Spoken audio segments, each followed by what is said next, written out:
열흘 동안 시험에 보소서라는 제목을 가지고 오늘 이 시간에 은혜를 나누고자 합니다.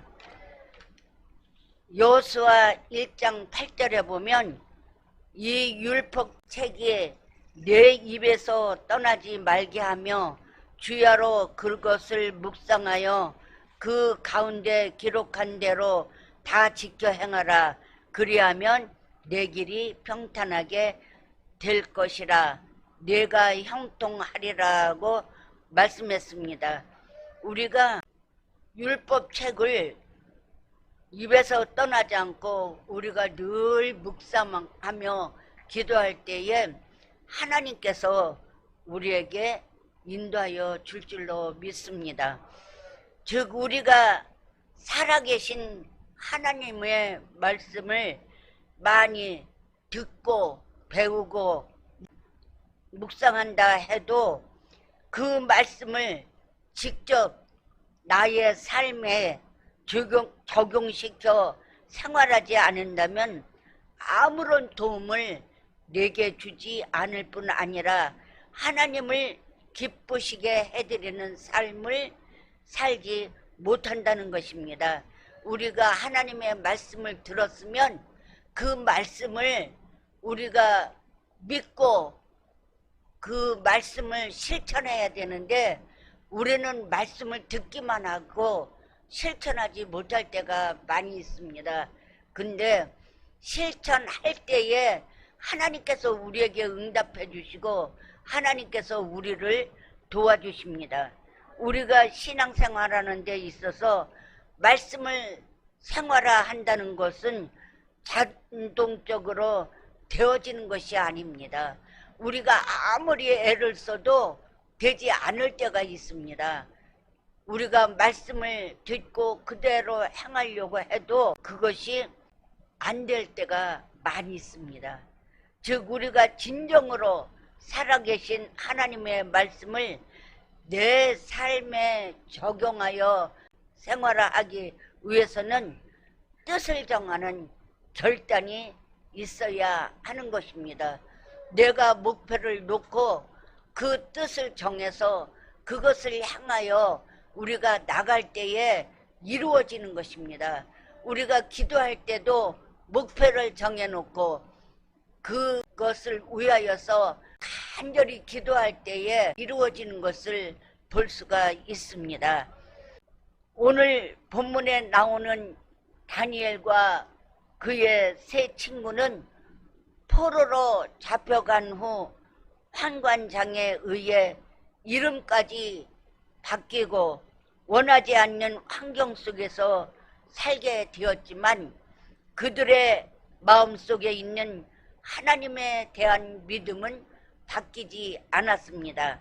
이제 그들의 이름은 다니엘, 하나냐와 미사엘과 이사라라는 그런 이름을 가졌는데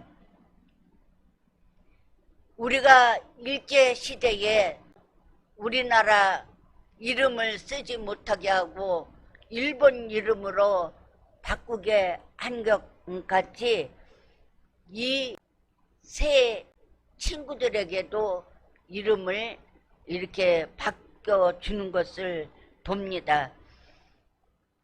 우리가 마찬가지로 세상에 우리 믿는 사람들을 무엇이라 부르든 간에 내 마음속에 자리 잡고 있는 하나님에 대한 사랑과 충성심과 믿음에는 변화가 없어야지 세상이 하나님밖에 모른다. 우리가 열심히 하면 사람들은 그래요.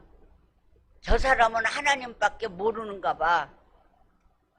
그리고 비난한다고 타협한다든가 너무 지나치게 믿는다고 비판했다고 적당주의의 신앙생활을 한다든가 너무 열심히 믿는다고 조롱했다고 신앙생활을 무관심하게 해서는 안 되는 것입니다. 많은 사람들이 우리가 교회에 나가면 가족들 중에서도 못 나가게 하는 사람들이 많이 있습니다. 그래서 비양거리고 아무리 그런다 할지라도 우리는 그 신앙을 굳게 지켜야 하는 것입니다. 다니엘과 세 친구는 자기들의 믿음을 지키기 위해서 환관장에게 열흘 동안 시험해보라고 했습니다. 즉 하나님의 말씀을 실제 삶에 적용하며 시험에서 어떠한 결과가 나오든 간에 따라가겠다는 것입니다. 이러한 다니엘과 세 친구의 태도는 절대로 되라고 하는 것이 아니라 하나님을 신뢰하기 때문에 이제 시험해 보라고 자신 있게 말을 했던 것입니다. 우리들도 하나님의 말씀을 생활화하기 위해서 한번 우리의 삶 속에 묵상을 하여 깨달은 말씀을 적용해 보시기를 바랍니다. 반드시 살아계신 하나님께서 우리들의 삶에 믿음으로 또 순종으로 적용하는 말씀마다 우리가 바라고 원하는 그 이상의 아름다운 열매를 맺게 하실 것입니다. 첫째로 우리들에게는 뜻을 정하는 단계의 믿음이 있어야 합니다. 본문의 8절 말씀을 보면 다니엘은 자기 자신과 친구들이 먹고 마시는 문제로 인하여 더럽혀지지 않기 위해 뜻을 정했다고 했습니다. 그런데 다니엘과 세 친구들의 이러한 결심은 단순히 먹고 마시는 것을 거절하는 것으로 간단하게 끝나는 것이 아니고 심지어는 역경과 환난에 부닥침은 물론이요 생명까지로도 내놓겠다는 비장한 결심이었습니다. 왜냐하면 그 당시에는 왕이 내리는 음식을 먹는다는 것은 특권이요 명예인 동시에 거절한다는 것은 마치 반역처럼 받아졌기 때문입니다. 우리가 왕이 내리는 음식을 거절한다면 어떻게 되겠습니까? 근데 이 다니엘과 세 친구는 왕이 내리는 그 음식을 거절했어요. 그렇기 때문에 이제 다니엘은 그 왕의 내리는 그 음식이 산의 진미잖아요. 그렇지만 자신을 더럽히지 않으려고 결심했기 때문에 그 음식을 거절한 것입니다. 왕의 진미에는 율법에서 그만 부정한 음식들과 우상에게 바쳐진 음식이나 우상의 이름으로 축복한 음식들이 있었기 때문이라고 말하고 있습니다. 그렇게 우리는 우상의 음식을 먹어서는 안 된다는 것입니다. 우리 아버님이 옛날에 일본에서 가미사미 교주였다고 합니다. 근데 그 집에는 신당이 있었어요. 그래서 그 신당에다가 어디서 무엇을 갖고 오면 반드시 신을 모신 곳에다가 그 음식을 먼저 갖다 거기다 바쳐요. 무엇이든지 오면 거기다 먼저 갖다 바치곤 했습니다. 근데 제가 그 집으로 와보니까 그런 게 우상을 섬기고 있었어요. 근데 저는 그 음식을 절대로 먹지 않았어요. 그리고 우리 아이들도 안 먹였어요. 그러니까 우리 어머님이 왜 거기에 있는 음식을 안 먹느냐고, 아까워 죽겠다고 그렇게 말씀하셨어요. 그러면 저는 우상에게 바쳐진 음식은 먹을 수가 없습니다. 그래서 애들한테도 줄 수가 없습니다. 그리고 한 번도 거기에다 놓인 거는 주질 않았어요. 그러니까 우리 어머님이 나중에는 그 신당을 다 때려 부셨어요. 그리고 우리 집안이 다 예수를 믿게 됐어요. 이렇게 어떠한 경우라도 우리는 우상에게 있는 음식은 먹지 말아야 됩니다. 그러니까 제사도 지내잖아요. 근데 제사 음식은 우리 거는 거기에다 올려지지 않은 거 따로 놨다가 그걸 먹고 했어요. 철저하게. 그리고 초등학교 4학년 때 내가 예수를 믿게 됐는데 뭘 알겠어요. 근데 교회에서 주일학교 선생님이 우상 제사 지낸 음식은 먹으면 안 된다고 그렇게 말씀하셨어요. 그래서 그 우리 집에서 제사를 지내도 그 어린 나이에도 그 음식을 먹지 않았어요. 그래서 우리 어머니가 조그만 게 뭘 안다고 안 먹는다고 머리를 탁탁 접었고 그랬어요. 그리고 우리 집에 떡을 많이 갖다 주는 분이 계셨어요. 근데 그 떡은 어떤 떡이었느냐면 무당이 그 구탄 떡이 있잖아요. 구탄 그 떡을 우리 집에 많이 갖고 왔어요. 근데 그것도 먹으라 그러면 안 먹었어요. 그렇게 철저하게 어렸을 때부터 그렇게 했거든요. 그렇기 때문에 우리는 절대로 우상을 섬기는 그런 재물을 먹어서는 안 됩니다. 사랑하는 성도 여러분, 다니엘과 세 친구가 이러한 결단을 내린 것은 어떤 종교적 칭찬을 받기 위하여 한 것은 절대 아니었습니다.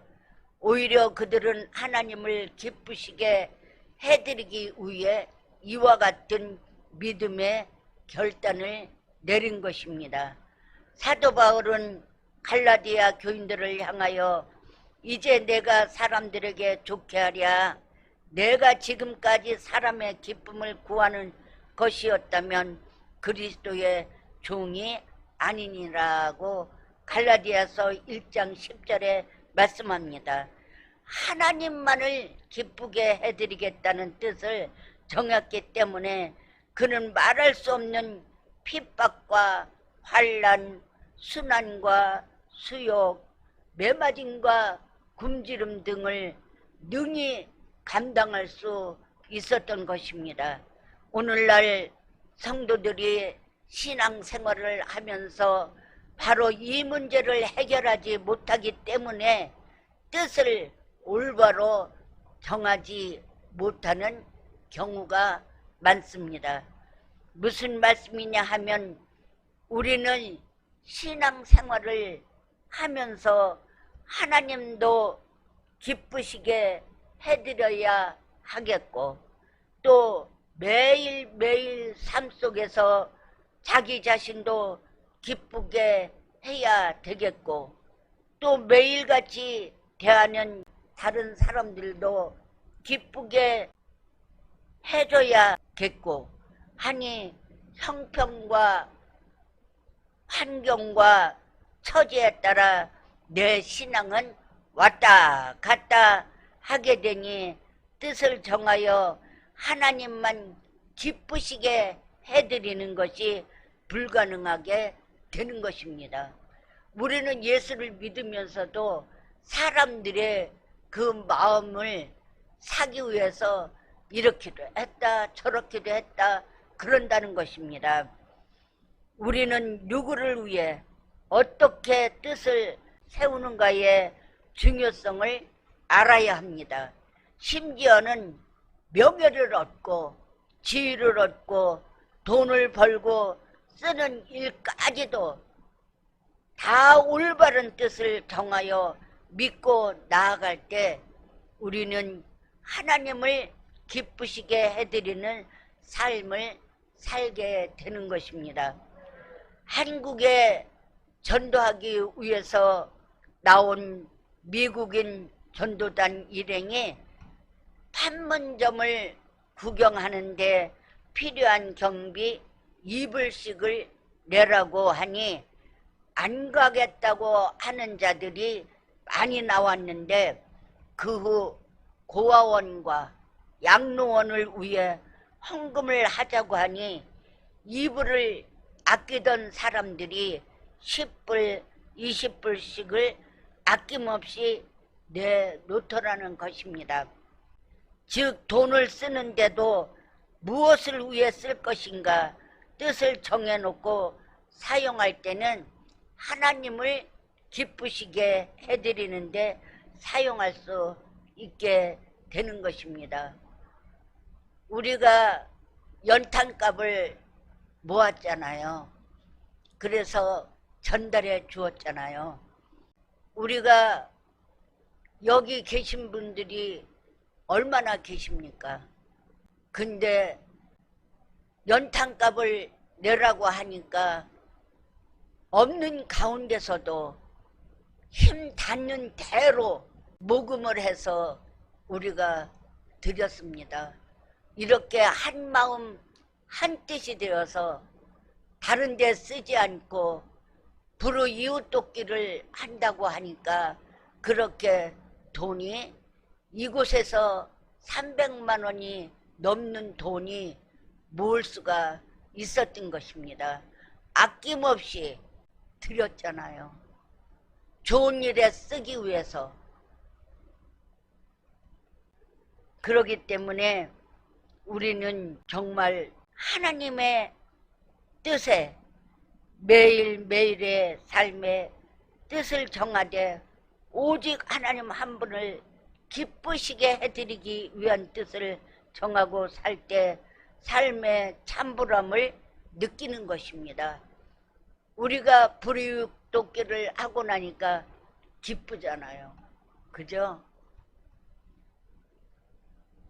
초기 그리스 시대의 회의론자라는 철학파 사람들은 현명한 사람은 무엇에든지 마음을 정하는 것이 아니라고 하면서 지나가는 사람들에게 고든 지팡이를 보이며 어떻게 보이냐고 물어보아 곧다고 하면 물속에 담근 후 이것이 고두냐? 반쯤 굽어 보이지 않느냐? 하고 또 사과 맛을 보인 후 사과 맛이 달다고 하면 꿀을 먹인 후 다시 사과를 먹어보라고 한 후 사과 맛이 시다고 말하게 했다고 합니다. 그러면서 사람이란 무엇이든지 마음을 정할 수 없는 것이라고 했습니다. 그러나 우리가 가지고 있는 믿음은 결단을 요구합니다. 더구나 우리가 믿고 있는 하나님의 말씀은 외부 영향력 때문에 믿어질 만했다가 못 믿어질 만하게 되는 것이 아닙니다. 우리는 말씀의 뿌리를 받고 좌로나 우로나 치우치지 아니하므로 뜻을 굳게 정하는 단계에 이르러 살아계신 하나님을 기쁘시게 해드리는 단계에 도달하시게 되기를 주님의 이름으로 축원합니다. 둘째로 우리에게는 뜻을 정한 대로 끝까지 믿고 나가는 신앙이 필요합니다. 우리가 신앙생활을 하면서 하나님의 말씀을 생활하기 위해서 뜻을 정하는 것도 중요하지만 뜻을 정한 대로 열매를 맺게 하기 위해서 어떠한 경우라도 끝까지 변치 말고 나가는 것도 중요한 것입니다. 사실 우리들의 신앙생활에서 한 가지 공통적인 문제가 있다면 그것은 우리가 하나님의 말씀을 들을 때 깨달음과 갈등을 통해 뜻을 새롭게 정하나 우리가 작심삼일일 때가 많죠. 뜻을 정한 대로 끝까지 밀고 나아가 생활화되지 못하는 것이라 하겠습니다. 본문의 말씀을 보면 다니엘은 음식으로 자신을 더럽히지 않겠다고 뜻을 정한 후 환관장에게 도움을 청했습니다. 환관장은 다니엘을 돕고자 하는 마음은 있었으나 만일 다니엘과 세 친구가 왕의 진미를 먹지 않고 채소만 먹다가 영양실조가 걸리면 자신의 목숨이 위태로울까봐 허락하지 않았습니다. 그러나 다니엘은 그러한 상황에서도 포기하지 아니하고 자기들의 식생활을 감독하는 감독자에게 찾아가서 다시 간청하여 자신의 정한 뜻을 끝까지 밀고 나가기 위한 방법으로 열흘 동안 시험해보라 하여 자기들은 물과 채소를 먹고 다른 소년들은 왕의 진미를 먹은 후 그 소년들과 얼굴을 비교하여 눈에 보이는 대로 처분해 달라고 했습니다. 사실 다니엘은 자신이 정한 뜻을 생활화하고자 하나님의 능력을 믿는 마음으로 이러한 제안을 한 것입니다. 왜냐하면 열흘이란 짧은 기간으로 채소만 먹는다고 얼굴이 윤택해지고 살이 찔 수 있는 기간이 못되기 때문입니다. 더군다나 다른 소년들이 10일간 굶고 있다면 몰라도 그들은 왕이 내리는 진미를 먹고 있기 때문입니다. 그런데 본문의 15절 말씀을 보면 열흘 후에 다니엘과 세 친구의 얼굴이 더욱 아름답고 살이 윤택하여 왕의 진미를 먹은 모든 소년들보다 나아 보였다고 했습니다. 이것을 볼 때 사람의 얼굴이 윤택하고 보기 좋은 영양가 있는 음식을 잘 먹고 못 먹는 것보다 실제로는 어떠한 마음 상태를 가지고 하나님과의 관계를 가지고 사느냐에 달린 것입니다. 그래서 예수님도 사람이 떡으로만 살 것이 아니요 하나님의 입으로 나오는 모든 말씀으로 살 것이라 하고 마태복음 4장 4절에 말씀하고 있습니다. 우리들도 정한 뜻을 생활화하기 위하여는 하나님에 대한 절대적인 신뢰를 가지고 세상을 향하여 믿음에 도전을 하며 우리들이 하나님의 말씀대로 사는 것과 하나님 없이 사는 것이 누가 참된 복을 받는가를 시험해 봅시다 하며 도전하고 뜻을 정한 대로 하나님의 말씀을 생활하며 나아갈 때에 좋으신 하나님께서 반드시 책임져 주실 것입니다. 남태평양 펜테코스트 제도의 남자들은 고리라 하는 반종교 의식을 통해 용기를 과시한다고 합니다.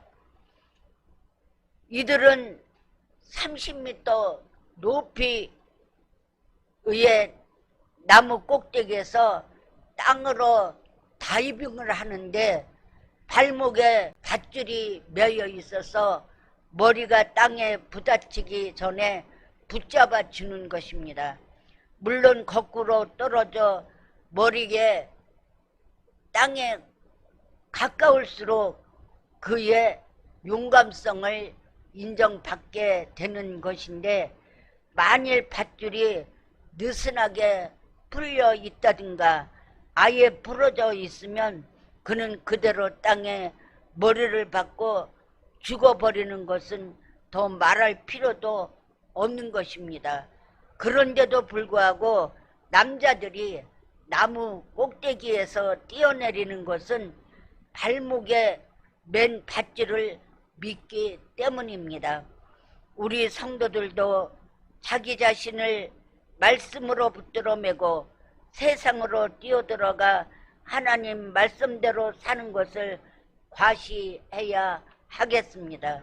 즉 살아계신 하나님의 말씀이 내 삶을 꼭 붙잡아주고 있는 한 내가 누구를 두려워하겠느냐는 믿음의 담대성을 가지고 정한 뜻대로 하나님의 영광을 위하여 날마다 살아가심으로 크게 승리하시게 되기를 주님의 이름으로 축원합니다.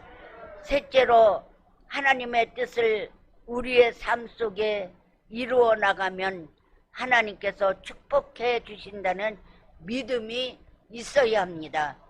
오늘 본문의 말씀을 보면 하나님께서는 하나님을 기쁘시게 해드리기 위해 뜻을 정하고 그 뜻을 끝까지 이루기 위해 하나님만 의지한 다니엘과 세 친구에게 육체적으로 건강을 주시어 외모로 보기에 건강하게 해주셨고 심령상 지혜와 총명을 주어 모든 학문과 재주에 명철하게 하시고 지위적으로 높여 왕을 모시고 조언하는 자로 만들어 주셨고, 특히 다니엘에게는 모든 풍조와 이상을 깨닫는 은총을 주셨습니다. 다니엘과 세 친구는 어떻게 보면 대수롭지 않은 먹고 마시는 일로서 자기들의 신앙을 지키려고 했지만 하나님은 그들의 정한 뜻을 보시고 기대에 넘치는 보상을 하시고 큰 은총을 입게 하셨습니다. 그리고 하나님은 지금도 하나님을 기쁘시게 해드리기 위해 뜻을 정하고 말씀을 적용해서 매일의 삶 속에 생활할 때 우리에게 분에 넘치는 영육간의 크신 은총을 베풀어 주시는 것입니다. 사랑하는 성도 여러분, 우리가 어떠한 환경 중에서라도 하나님을 기쁘시게 해드리기 위해서는 먼저 뜻을 정하여 결단하는 단계를 가져야 하는 것입니다.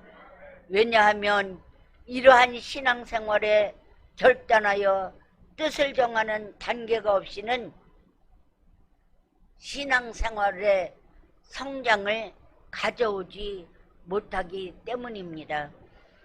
다음으로는 뜻을 정한 대로 이루어 나가기 위해 하나님의 말씀을 근거로 생활하며 믿고 나아가야 합니다.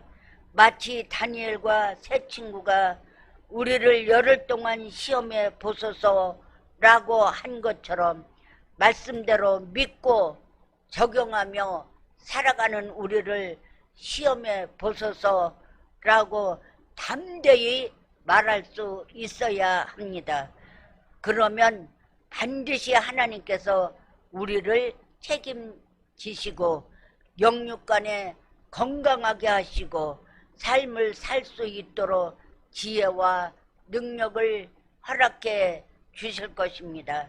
우리 모두가 다 말씀을 생활하여 우리 삶에 적용할 때마다 살아계신 하나님의 은총을 다 체험하게 되시기를 주님의 이름으로 축원합니다.